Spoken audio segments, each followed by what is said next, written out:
Everyone, welcome to the Modern Market. This is our daily show from Monday to Friday at 7 a.m. Eastern Time, 12 p.m. GMT, every day of the week, where we discuss all things to do with the modern market. That is the crypto market, the NFT market, and how to make some or a lot of money on the internet. I'm your host, B-Check. I'm joined by my legendary co-host, Legendary. We have got Sammy with us again on stage, on X, and live on video. Researcher at Mockaverse, and special guest today, Funky, resident expert in the Cosmos ecosystem. Can't wait to get into all of the usual headlines, just completely as normal, as well as do a little bit of a deep dive onto the Cosmos ecosystem, because it was one of the areas we discussed in the last couple of days as an area of focus for us in terms of our attention. So that's what we're going to do in the show.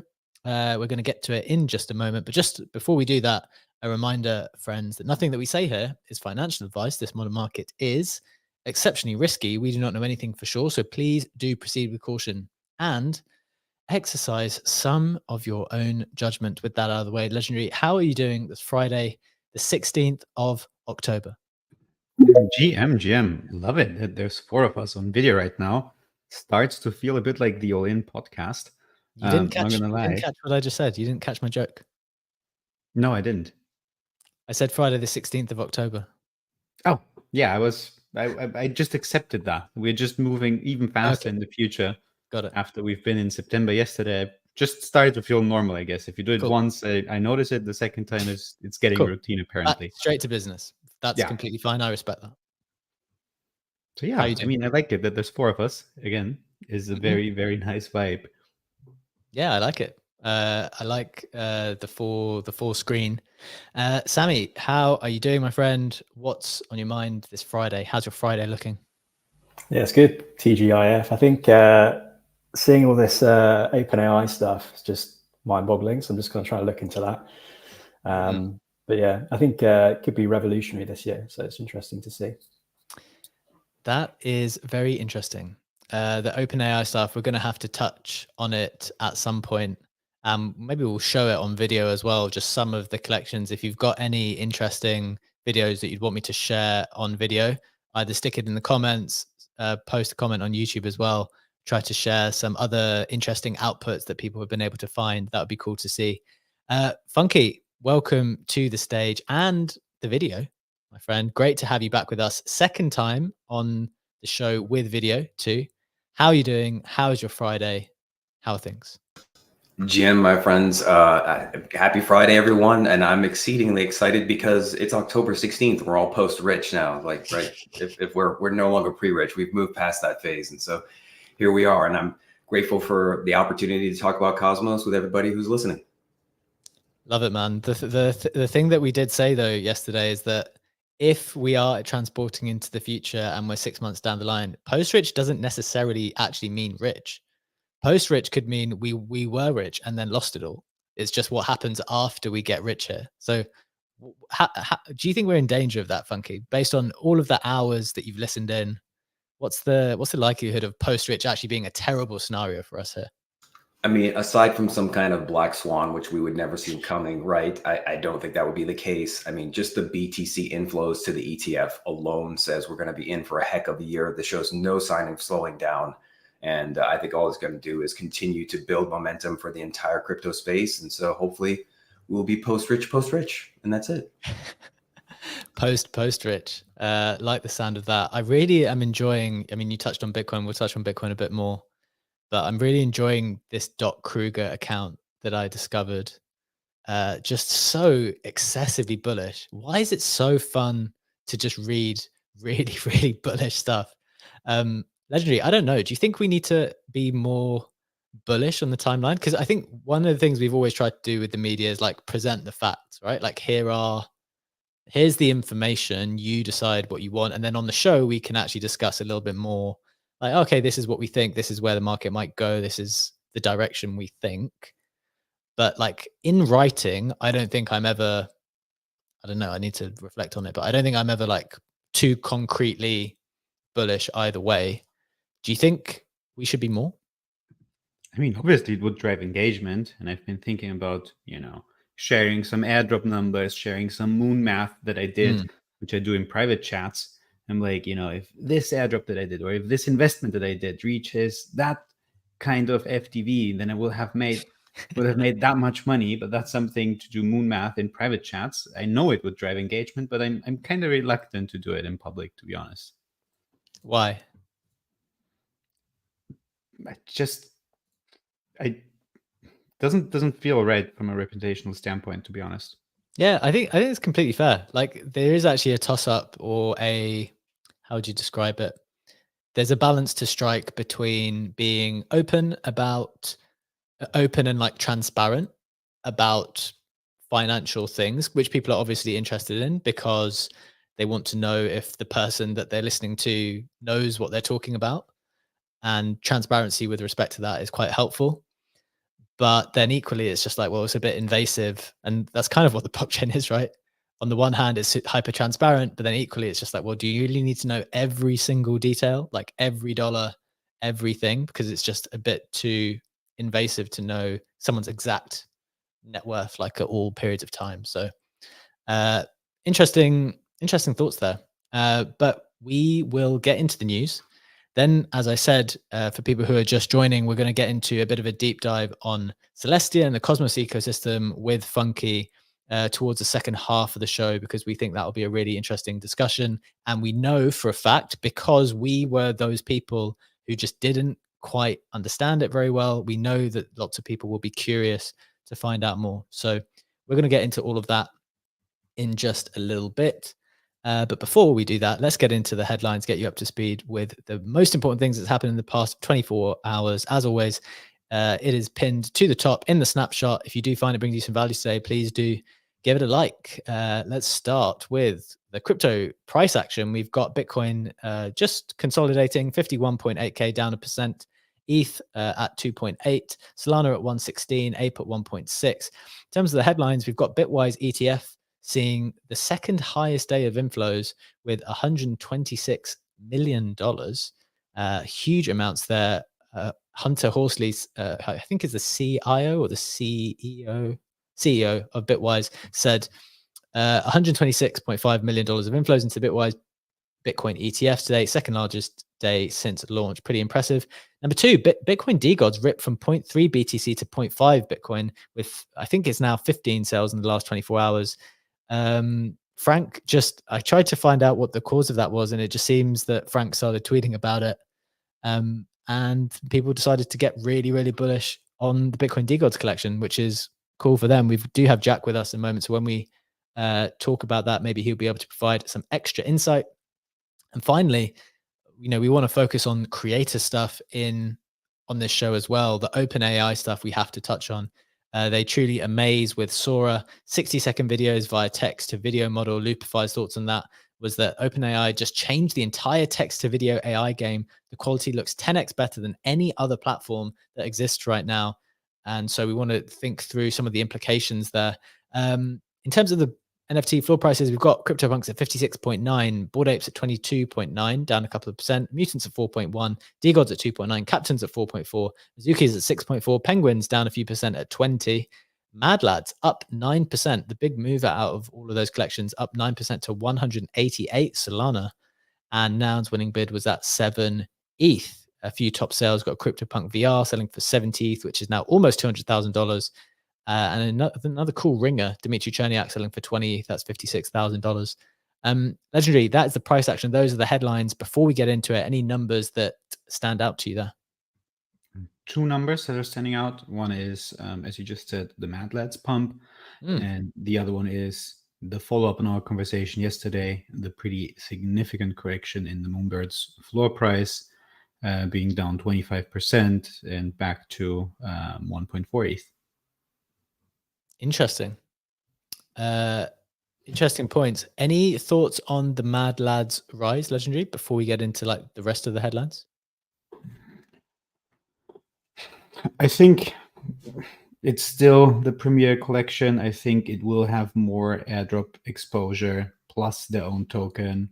So lots of reasons. I don't know if there was like a specific announcement, but like generally a more long-term horizon, lots of reasons to have a positive sentiment on the Mad Lads collection per se.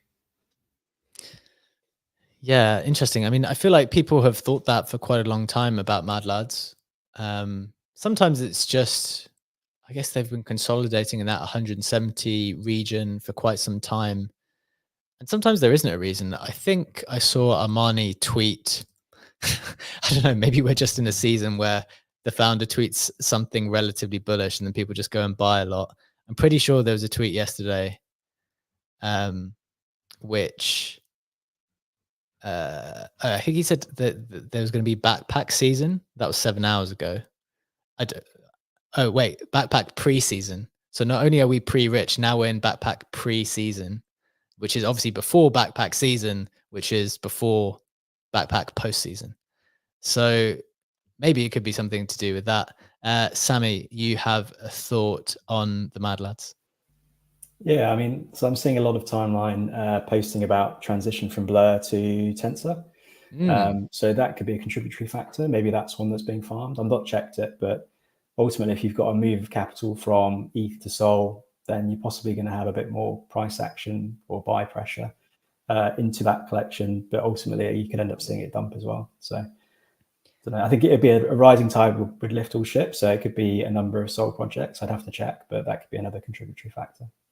Look, that's a really, really, really good point. I had forgotten about that. I did see yesterday one really helpful thread written by, I think it was Beck, kind of explaining how to farm on Tensor. And one of the strategies was with Mad Lads. It got loads of engagement. And then like probably most importantly, Cyrus wrote that he made $500,000 farming Blur and is now going to move to Tensor. So if like 1 or 2 whales move to Tensor and they go to the Mad Lads collection because that's the highest value one, it's going to have the most value to farm. And then the way to do it is to stick the bid above the previous person's. Like you can see how even just a few people with a lot of capital is going to affect that collection, right? Funky, do you think does that make sense as a potential explanation here? Yeah, and I definitely think it does. And I also think it has a lot to do with still the potential for airdrops too. Sure. It seems like these leading collections are going to continue to get that. So I think that all makes sense. What an absolute L for me, selling my Mad Lad because I thought Solana was going to rip too fast and then the NFTs would come down. Pretty embarrassing. You can't win them all, but that's one of the things that happened. So we just move on. And maybe I'll try and get another one, to be fair, because I think they just... the potential for stuff for Mad Lads just seems to be endless at the moment because they're just the go-to collection on Sol. But where's that capital gone? You could be making more gains through where you've allocated that elsewhere. Just in Sol. I think I've chucked it in a little bit in MarginFi, a little bit in, well, all over on Sol. I think, yeah, MarginFi. To be honest, I'm just holding a lot of Sol. I think I wanted to do that restaking stuff, Funky, like restake Sol, but I don't know. I need to do something with it actually. Thanks for the reminder, Sammy. I've got some Sol that needs allocating. Okay, that's a little bit on the Mad Lads. Maybe let's get straight into the DeGods headline to try to make some sense of that. For the people who don't know, just the headline, and then Jack has his hands raised, so I'd love to hear some context from him. The Bitcoin DeGods ripped up from around 0.3 Bitcoin to over 0.5 Bitcoin in the last 24 hours with, I think, 15 sales at least. And it seemed, to me at least, that it was only caused by Frank kind of tweeting a little bit more about the Bitcoin DeGods. So would love to hear more from Jack, our resident DeGods expert and Bitcoin DeGod holder. So Jack, welcome to the stage, my friend. What are your thoughts here? Yeah, before people start hating on me for being extremely bullish on DeGods today, I would just like to say, B-Check, you just said about your Mad Lads and how it was such an L to sell it because of the pump. I did the opposite end of that with Bodoggos, where I didn't sell them into that like pump that you sold your Mad Lads into, and got the opposite result. So you can do two things, and you can have two theories, and they could both do very badly. Bodoggos went from like 18 sold to 6, so you know, just like a third, 2/3 haircut there. Also, sorry, yeah. No, you go. Just before you get into the DeGod stuff, it's also funny that now that I'm thinking about it, describing it as a huge L is like, I think I bought the Mad Lad for 80 Sol maybe, when Sol was like a lot less, and then sold it for 160 or something. And you're just like, damn it, big 2x while Sol goes up at the same time. What an L. But that is it's interesting, right? Because that's the kind of environment we're in, where you can double your money. Well, actually more, right? Because I doubled the amount of Sol and the dollar value of Sol had gone up, and I still feel like an idiot because I didn't hold. So just quick, interesting reflection there. But back to you, Jack. Bitcoin DeGods, what's the lowdown here? Yeah, good question. And yeah, same for me. Like Bodoggos, I think I bought like 1 Sol when Sol was like $20. So yeah. Not a problem, yeah. It's kind of crazy. Look, I think with DeGods, so there's a few things. I think Frank obviously changed his PFP back to the BTC DeGods. He got a shout out from Udi over at Taproot Wizards with his like OG Bitcoin mask. Oh, you've cut out for me there, Jack. I don't know. Legendary, can you hear? Yeah, sorry. He's Got a back. call. Okay, you're back. So basically, look, yeah, Frank more active on the timeline. For those who don't know, he was like anonymous for like quite a while. It was like over a year, and that whole time he spent with his BTC mask on as like a way to, if he was doing video, to like cover himself. So. Sure.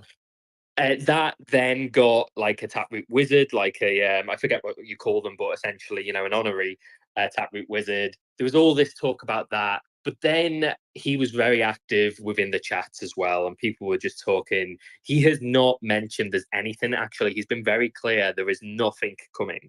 Like he very, very much is aware of like the hype train that has been caused before. He does not want that, but if you're looking for narrative, I think there's a few things. So there's the success of you know, quantum cats, the success of Bitcoin just generally. I think people are thinking ordinals is going to do very, very well. It's a tiny collection, you know, you're talking 535 BTC DeGods against the 10,000 collection over on ETH right now.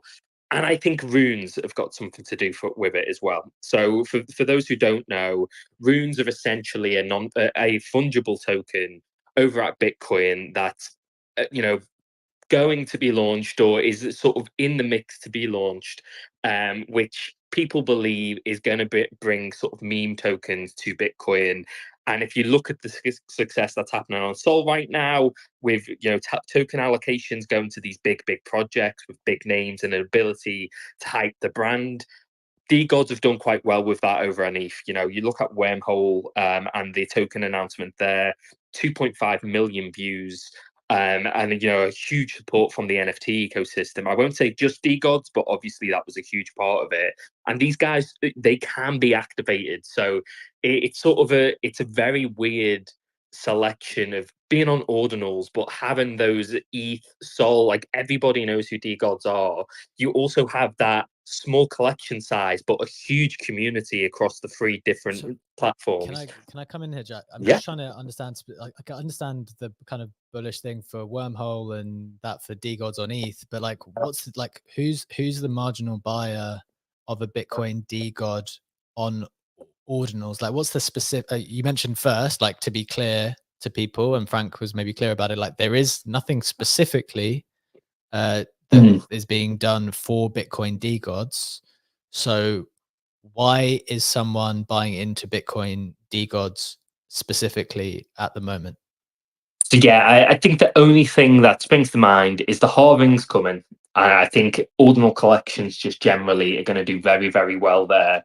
And if you look at on-chain MaxiBiz, which is ZK Shark's collection, sitting at 0.8 BTC, I think people are just looking at the collection size, looking at who that community are, and making guesses there. Yeah. But I also think runes, so these like meme tokens that are going to come to Bitcoin, and considering the allocation that could go towards DeGods, Got it. And obviously there's much smaller supply of those DeGods as well. So in terms of like allocation size, when it's only 535 of them, it seems like a winner if meme tokens are going to do well on that platform on Bitcoin. Okay, I like that idea. That clarifies it a little bit for me. It also confirms something Confusion wrote in the comments, which is there's a potential link rune from what I can see from Frank tweets. It's like, okay, could someone please link me in the comments?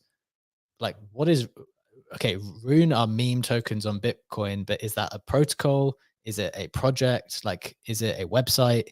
Do they have a Twitter handle? Like, could someone link me the relevant thing so that either we can look at it now briefly, or we can just check it out a little bit later?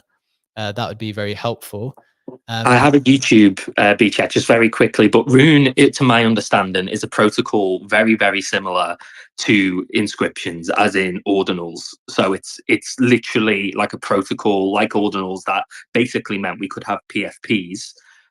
Runes is how we get meme tokens on the platform. So it's literally a protocol. Okay. I don't know. Legendary, do you understand? Not fully, but I also didn't dive into it. And yeah, okay. So seems like it's a way to get meme coins. Maybe that's the most simplistic way. But if anyone, as we said, if anyone can share the specific place we can go to take a look, sounds interesting. And if it means that the prominent collections are going to get an allocation of whatever this thing is, we have obviously seen a trend towards that anyway, where prominent collections are getting allocations of anything that people are doing. Sounds pretty fun. So if someone can link me the relevant thing, I'd be happy to look at it more.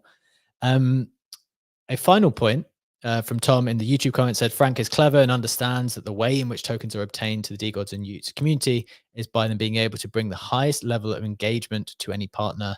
Yes, I think that's absolutely correct from the perspective of a potential partner across the DeGods ecosystem. That community is on steroids, online steroids. They just completely activated and engaged all the time. So definitely agree with that. Sammy, any thoughts here on the Bitcoin DeGods, this potential route, the meme coin allocation, or anything else? Yeah, I mean, I'm not fully across the ordinal ecosystem. I know roughly the top projects and all that kind of stuff, but it does make sense from a supply standpoint. I mean, I've personally started looking a bit more into Bitcoin just because swapping USDC for Bitcoin is just soul destroying when you get that conversion. So if you get yourself into ordinals that do well, it's a good way to stack sats. Interesting from the psychology perspective there, actually, because as you say, I've experienced that recently where I bought a little bit more Bitcoin and it doesn't feel good now. It doesn't feel good with how much Bitcoin you get, but that kind of makes me more bullish on it because people will not want to do it and just get forced into it higher potentially. Funky, I know you are a big Bitcoin proponent. What do you think about as Bitcoin price goes up? How does that affect not just Bitcoin DeGods, but just the ordinals ecosystem as that's developing at the moment?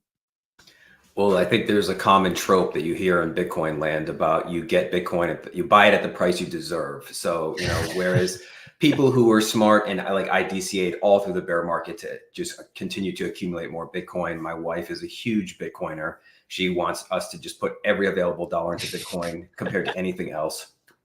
And so I think, for the ordinals market, everybody else, it's going to do good, right? Because we know that there's building these layer 2 DeFi applications that are coming to Bitcoin. We know that ordinals have already had a tremendous amount of success. And as these continue to pump for people who are real Bitcoiners, who are kind of dabbling in this space, to your point, they're just going to continue to stack sats. They're going to flip these things. They're going to make a lot of money. It is that painful conversion, as you said, because a lot of times when you look, even just thinking about the fact that one of these DeGods, the Bitcoin version, the ordinal version is, you know, half a Bitcoin at this point. I mean, that's serious money. That's like $26,000, right? Even I know Legendary is always doing the conversion in his head to ETH, you know, and that's, you know, like 9 ETH. And it's easier to sometimes juggle these numbers. But when you think about what actually the amount being spent, it can be just eye-watering at times. For sure. Absolutely. Pretty crazy. I haven't really reflected on it too much. I just assumed that at some point in time, whenever Bitcoin stabilizes, these things should move up. But actually, they've bled a reasonable amount. I think there's been more strength in the. I don't want to be incorrect here. There's been the most strength in Mad Lads, I would say, as one of the top Solana collections. ETH collections have been pretty strong at the top end, and actually across the board in this like latest run up with ETH. I think the Bitcoin ones have actually bled quite a lot. Like Node Monkeys ripped as high as like 0.2, 0.3, and have been bleeding slowly since.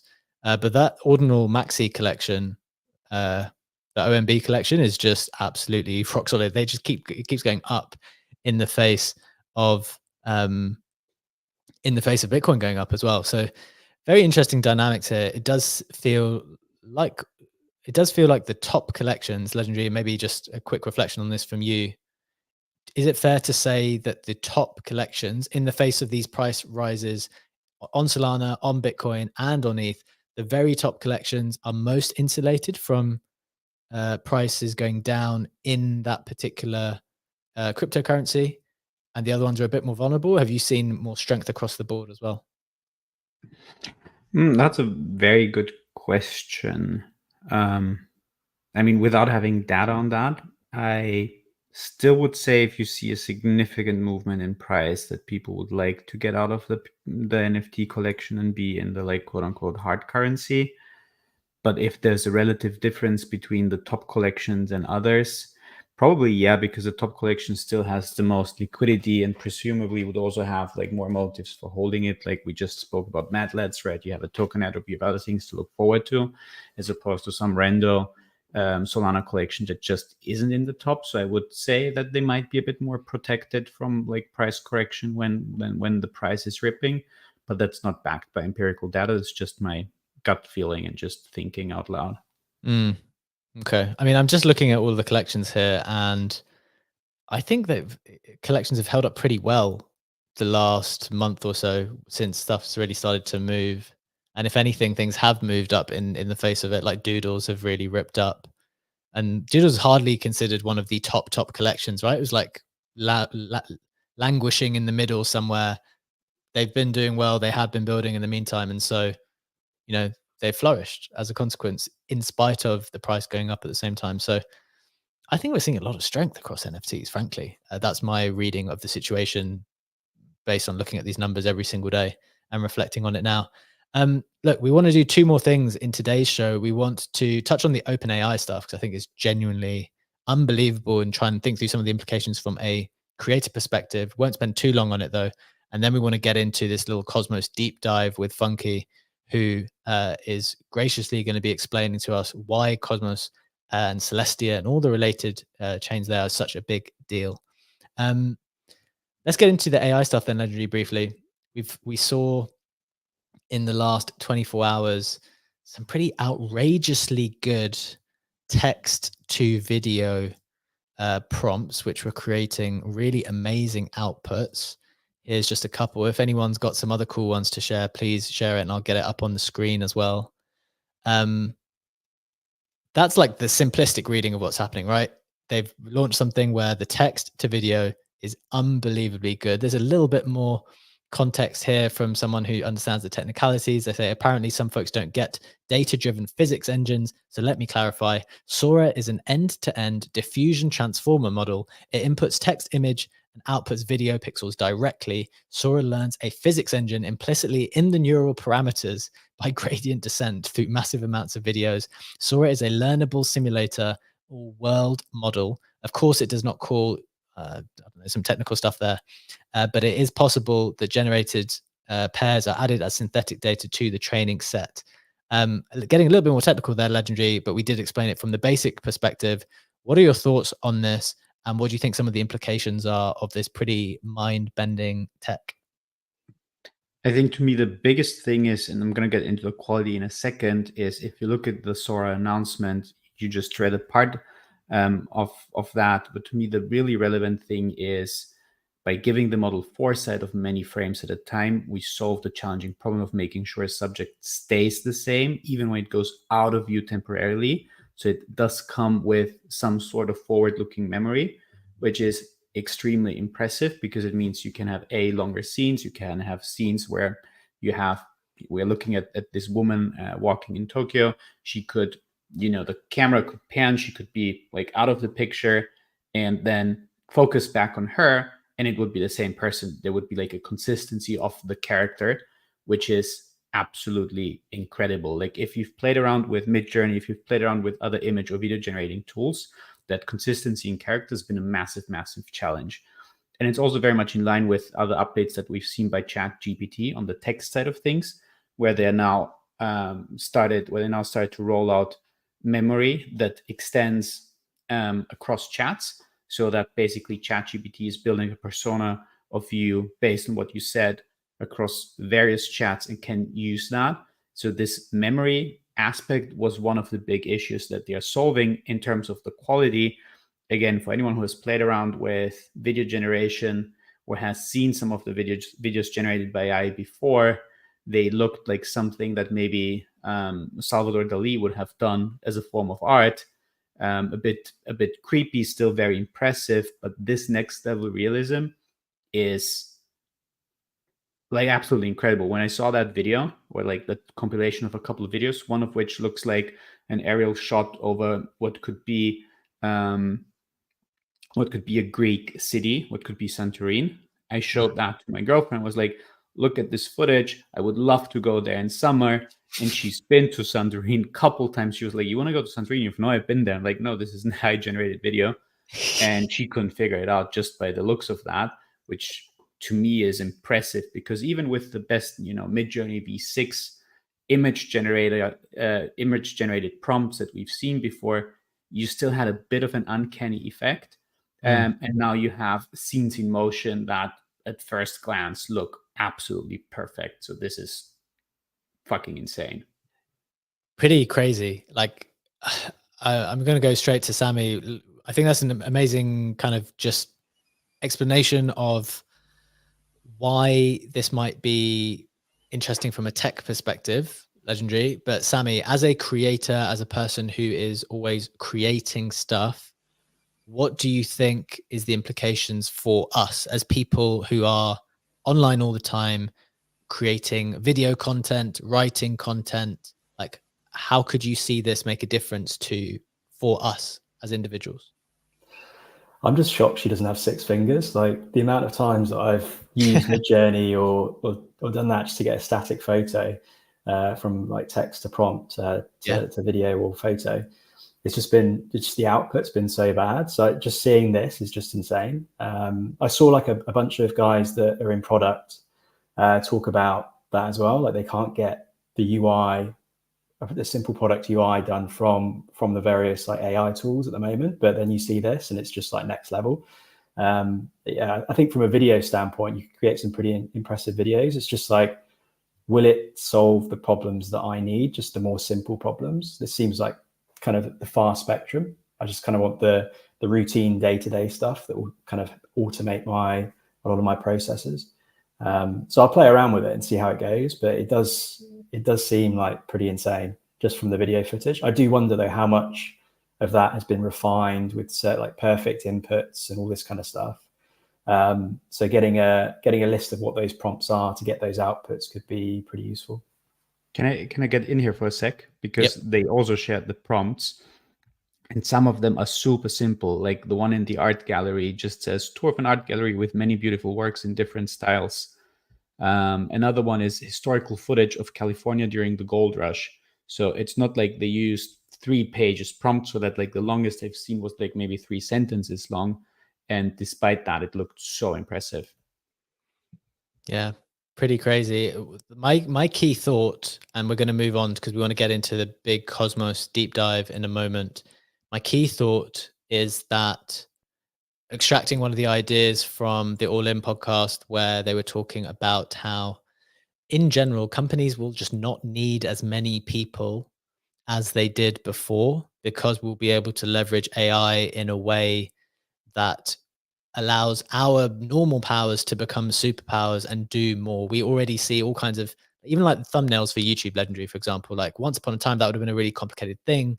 Now, I'm able to do that in a fairly sustainable way without needing to employ someone to do that, which means that we can just keep doing more as a very lean team to produce more. And like, if this is what the video is capable of, like think of how many fewer people every single team will need if you can prompt this stuff to and manipulate it in a way that is helpful to you, which I'm sure that is the way we're going. So it just it gives every small team a hell of a lot of leverage to take their business and reach more people, do more things with less.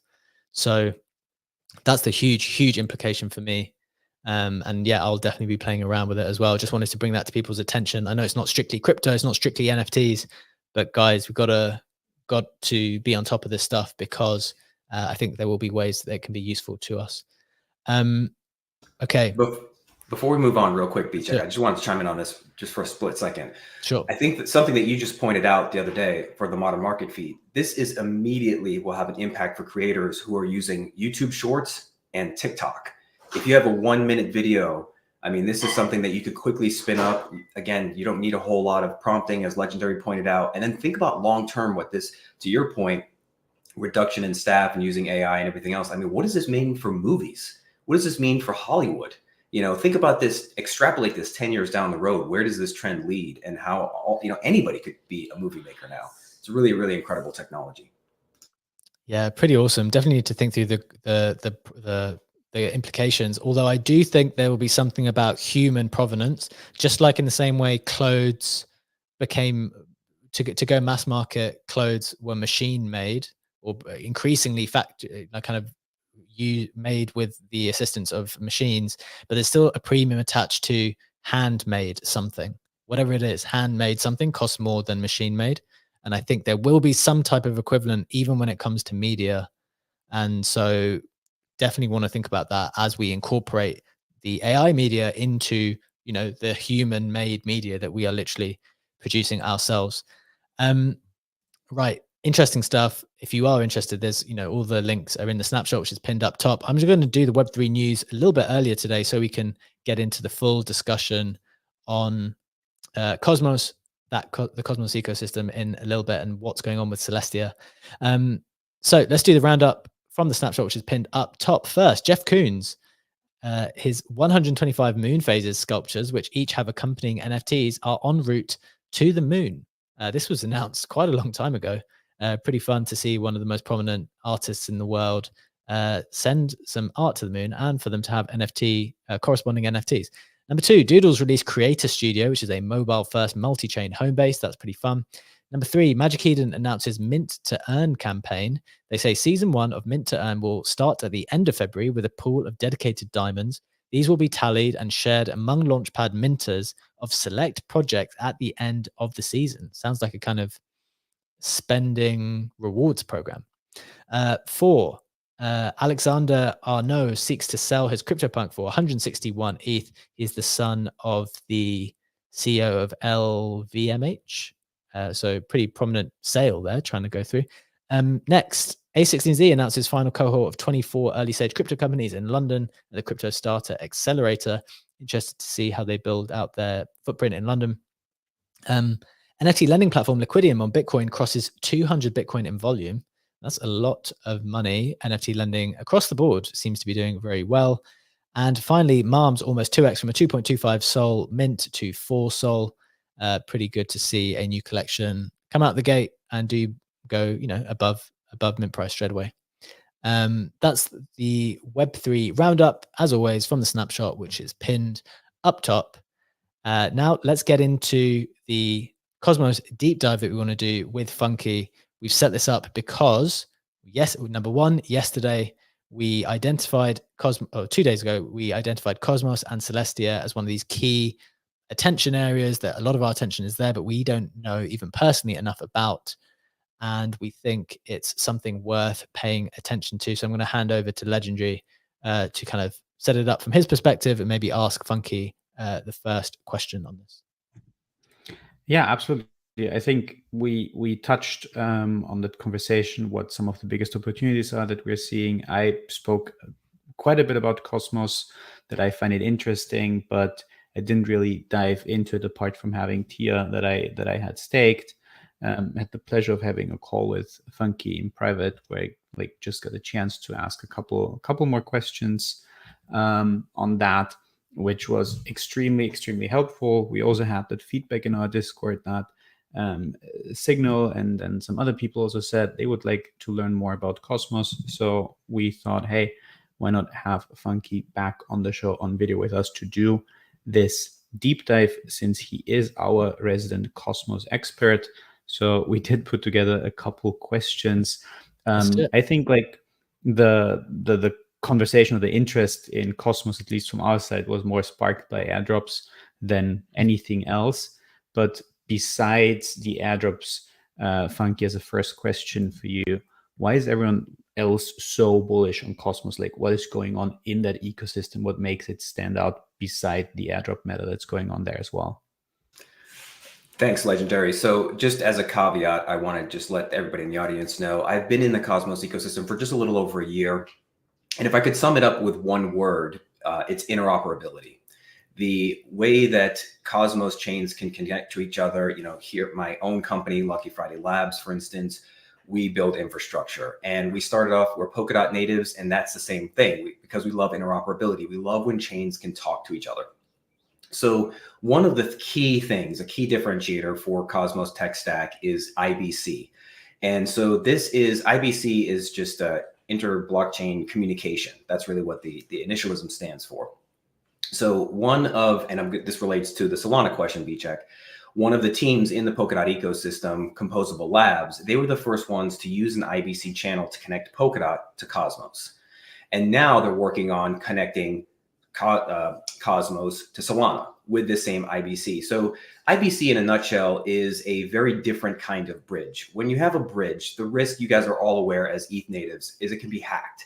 When you send funds on a bridge, it effectively gets stored on one side of the bridge, and then a replicant is issued on the other side. But that bridge can be hacked and all those funds can be drained. We've seen this in the past with a number of them, whether it's Nomad, Wormhole, what have you. With IBC, what the tech is actually doing is just message packet. It's passing message packets, data packets through relayers. And what you're doing, instead of counting on the security of the bridge, is you're counting on the security of each chain. So each chain has an independent validator set, and of course the value locked makes it more difficult to actually hack that chain. And then on the other side, you have another chain that has another validator set. These relayers are passing these data packets back and forth. So instead of actually moving the funds, it's actually just saying okay, mint this token on this side of on your chain, and if you pass it back, it's just kind of being sent out on the other side of the chain. This is just a very high level overview. So I think this is one of the primary reasons why people are so bullish on Cosmos and Cosmos tech, because IBC, there's kind of a trope that you hear in the Cosmos ecosystem of IBC everywhere, because it has this sort of agnostic ability to communicate with other chains. And so you're seeing more and more, and Composable Labs is kind of leading the vanguard in this way by trying to implement IBC in a number of other places. So that's, I would say, can I ask a question? Yeah. Ask a question on that, because I think the way this manifests is quite interesting, because it happened to me the other day. Does it basically allow you, because obviously when you're on ETH and then you need to go to base or you need to go to Arbitrum, you need to literally bridge it. When I was on Cosmos, when I was on, I can't remember what it was, Atom or Celestia, I did something IBC related. I don't know what it was, but I connected something to something.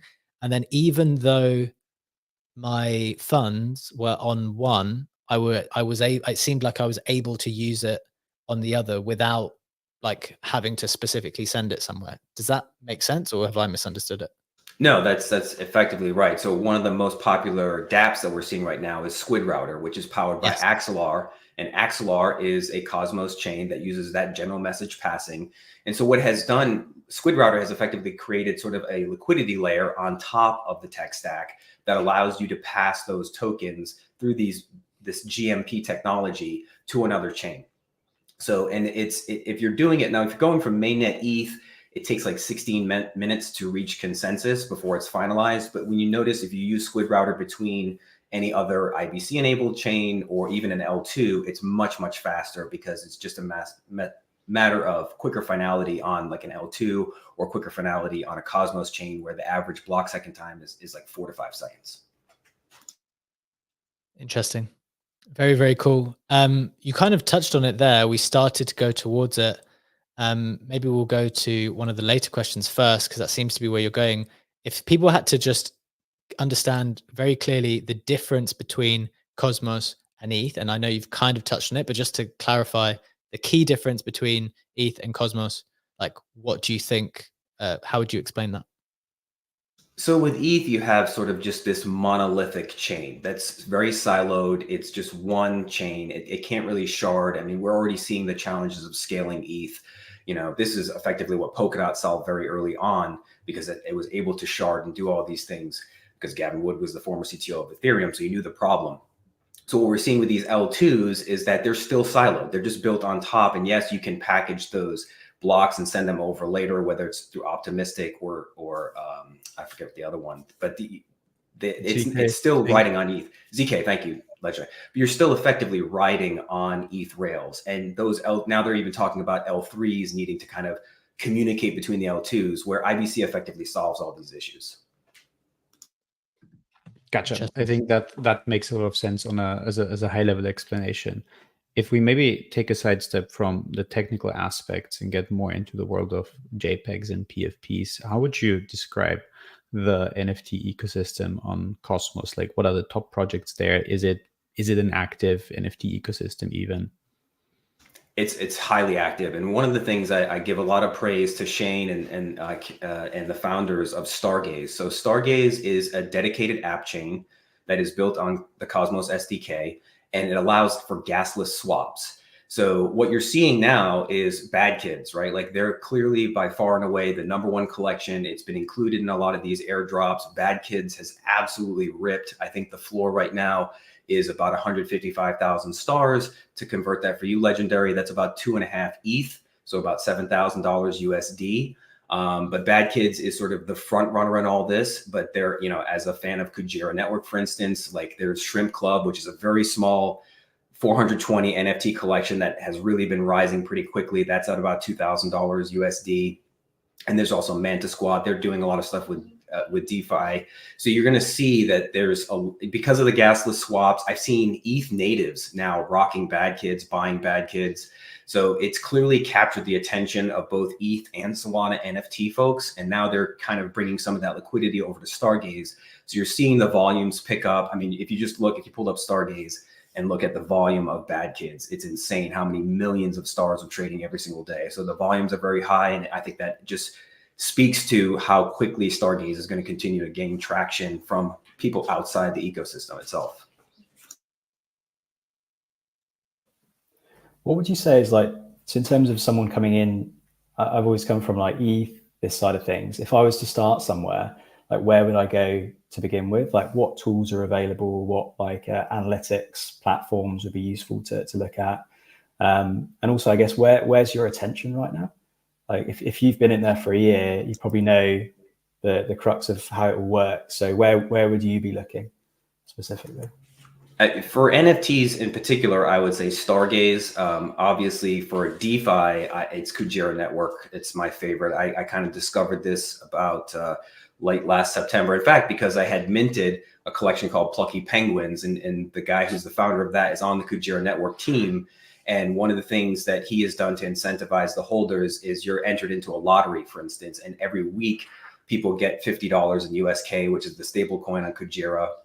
So a lot of different NFT founders are doing things to sort of leverage access to other networks. And because everything is connected so easily through IBC, It's very easy to pass things back and forth. You can even mint in other denominations. Like for instance, the Plucky Penguins were minted in USK, which is the stable coin on Kujira, but you can sell them in stars. And so there's a lot of ways, because of the interoperability of the ecosystem, that you can just move things around very quickly. You'll notice on Stargaze, for instance, you can, right on the main page, there is a conversion for ETH to stars.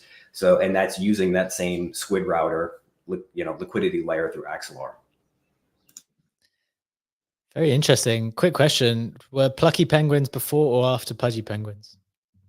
Well, after Pudgy Penguins, yeah. It's a recent collection. Like I said, it was last fall, and that's kind of, I was just trying to learn more about it. I thought they were actually all AI generated, and so they got a little bit of hate at the time, but they're super cute. I mean, and I think they did a really great job.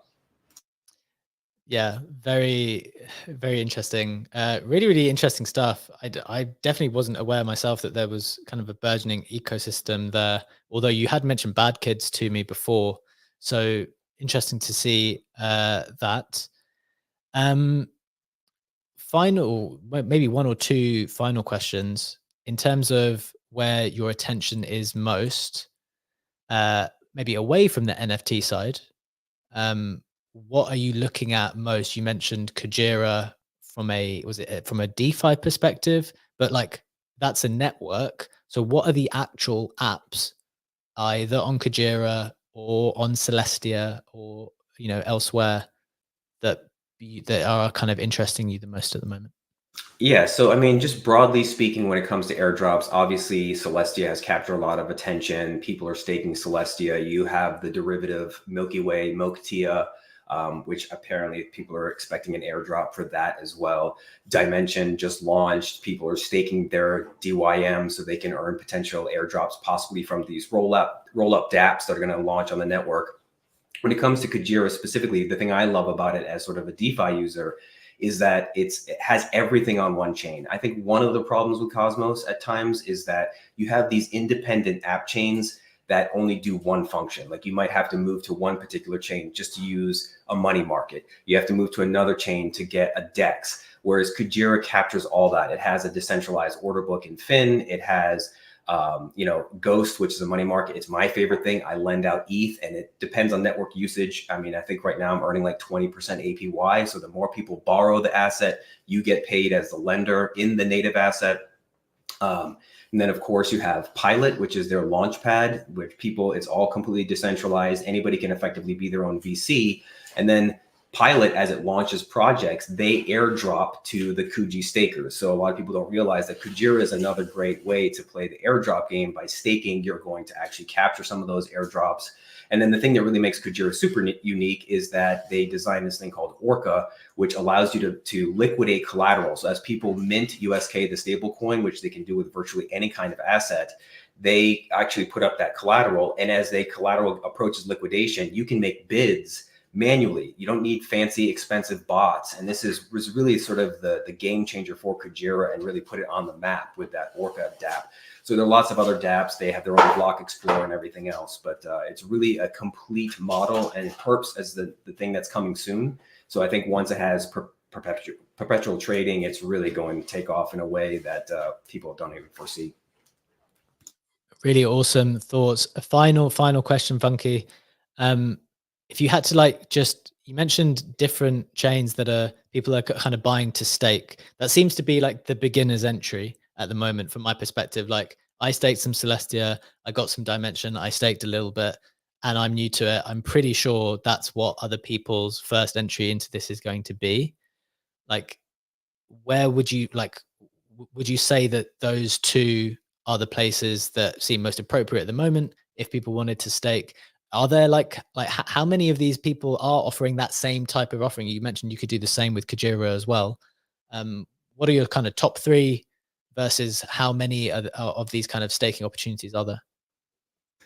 Besides Kujira, the other one that I need to show some love to is an amazing DEX that's built unlike anything else. It's called Astrovault, and this is on the Archway chain. And Archway is just a typical CosmWasm smart contract chain like many others in the ecosystem. And Astrovault, I would urge anybody to read that white paper. It was created by two massive big brains that have been in this game, and they know the problem with DEX is and how the token is largely just farmed. And it gets no love beyond that, but they put a ton of thought into this model. They've really built out something quite unique. And so I really am a big fan and user of Astrovault. I would say outside of Kujira, that's where I keep most of my other liquidity in the Cosmos ecosystem in terms of just farming, LP pools, and everything else. And then I would say beyond that, I know we should probably touch on wallets too. And I would say this to anybody, right? As someone who's curious, who is just loves to learn, just get a wallet, right? Open it up, try and move some tokens around to different chains and just try it out. See what you like about the Cosmos ecosystem. The most popular wallets, of course, are Leap, which is very community driven. And that one is it's kind of ascended to almost, replace Kepler. Kepler is the standard wallet that many people are familiar with. It works just as well. I started with a Kepler wallet. I do have a Leap wallet as well. And then Kujira has their own Sonar, which is just a one that's on your phone. You can get on your iPhone, and they actually are doing things to reach out to developing countries. Like just recently, the Kujira Academy had an event in Nigeria, and because you can do everything with your phone, you've seen this sort of that leapfrogging in technology where people don't have laptops or desktops. Just having the ability to have a mobile app on the phone and do DeFi and kind of be your own bank is really powerful. Fascinating stuff. Look, I think there's a lot there for people to digest. We've gone from talking about potential airdrop opportunities to NFTs that exist on the Cosmos ecosystem to wallets that you might want to look at if you need to get started, to staking opportunities on different places. So I would say all of those things could be in the beginner's wheelhouse. So we hope that conversation is interesting to you. It's obviously something which we think is worth paying attention to both now and in the future. And I know what the human reaction to some of these conversations are when someone mentions like some obscure DEX on a chain that you already don't even know about. Like your instinctive reaction is to be like, okay, well, that's down the list of things that you need to do on my to-do list. Maybe I'll get around to it at some other time. And maybe that is the case. But if you do that too many times, you just find yourself too late to basically anything. And I think, as you said, Funky, the key takeaway for me and for any beginner out there who's just trying to get a handle on what's going on in other places is you've got to be curious. Like you've got to be curious. And actually, I was thinking about this in respect to Blast earlier, because I looked up one of my tweets, which is when I deposited. It was in November the 22nd. And like I'm seeing a bit of FOMO around things now. And it reminded me of this other quote I saw from someone. It's just like, you've got to be bullish before other people. Like say Funky's telling you some interesting stuff now. You can't wait until 6 months time until the whole timeline's going crazy on it and then do it. Like that's not how seizing an opportunity works. Like you really do have to believe in something before other people. That's where the outsized gain is. And we're not endorsing any single individual thing that we've just spoken about, but as a principle, as a way to think about things, you're going to need to be bullish before the majority of people in order to make a bigger gain in whatever it is, actually. So really, really fascinating stuff, Funky. Really, really appreciate your time. Really interesting. And I know that a lot of people will be taking a bunch of notes. And I've made a mental note of a bunch of the things you mentioned. So thank you so much for your time. Where can people keep in touch with everything that you are doing? I know you're doing some coaching on the Kujira side as well. Do you want to tell people about that before we close out? Yeah, sure. And I'm available to anybody who has questions. Of course, my main account is at the Funky One. I'm on stage. You guys can see that. I did have him listening down below. I'm referring to him as a third person. That sounds crazy, but Coach Kuji at Coach Kuji.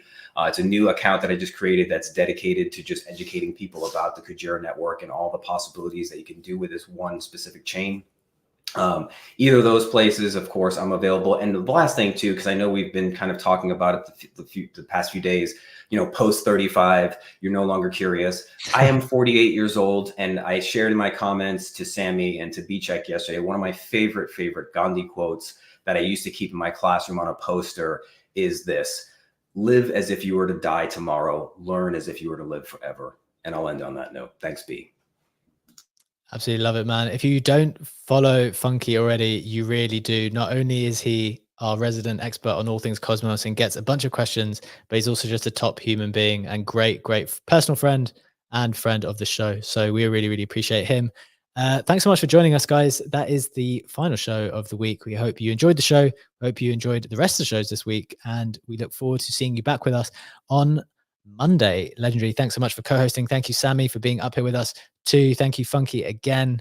Thank you to our speakers, Oxy and Jack on stage. Have a wonderful weekend, guys. We will see you on the other side. Bye-bye.